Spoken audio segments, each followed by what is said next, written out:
My name's Maggie. I'm one of the speech-language pathologists that works at Genesis, part of the inpatient team.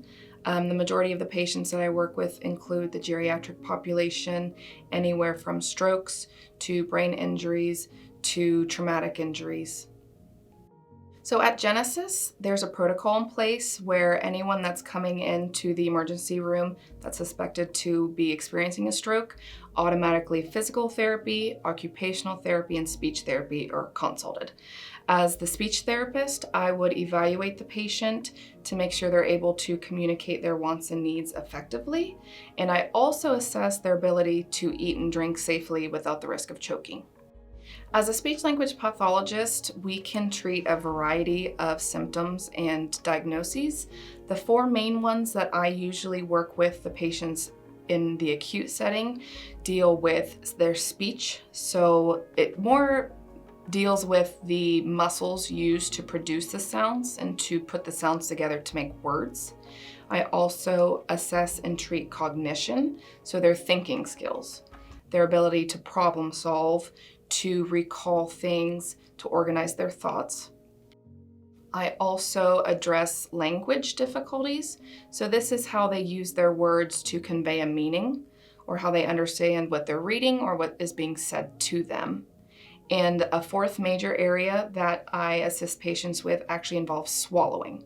So as a speech-language pathologist, many people don't believe that we do anything with swallowing or question, why are you evaluating this? And we know the structures of the mouth and the neck so well that we can assess if a patient is able to safely move the food and drink from their mouth into their esophagus without the risk of it getting into their airway. So as an inpatient, the speech therapist will evaluate and treat you up until you're discharged. And from there, depending on where they're discharged, you have services at a nursing facility. You could receive services at an outpatient facility. Patients can also receive home health at home if they're discharged there. And then some patients, their deficits are so severe that they're not really able to return to normal life, so they could qualify for an inpatient rehab. And there they could continue to receive speech services.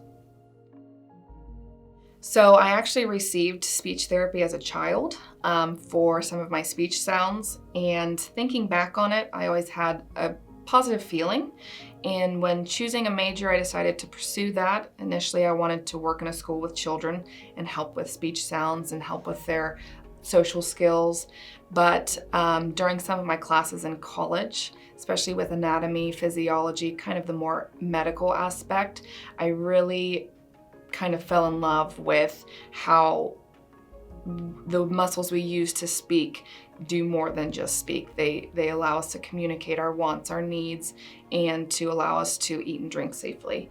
And through some of my placements, I was able to work with adults and I really enjoyed it. And so I kind of moved my focus from working with children to working adults, and it's been quite fulfilling. So you have a 4-year undergraduate degree, and from there you do a 2-year master's degree. Following receiving your master's, you have a clinical fellowship year. So it actually totals out to be about 7 years of education and experience before we can obtain our certificate of clinical competence.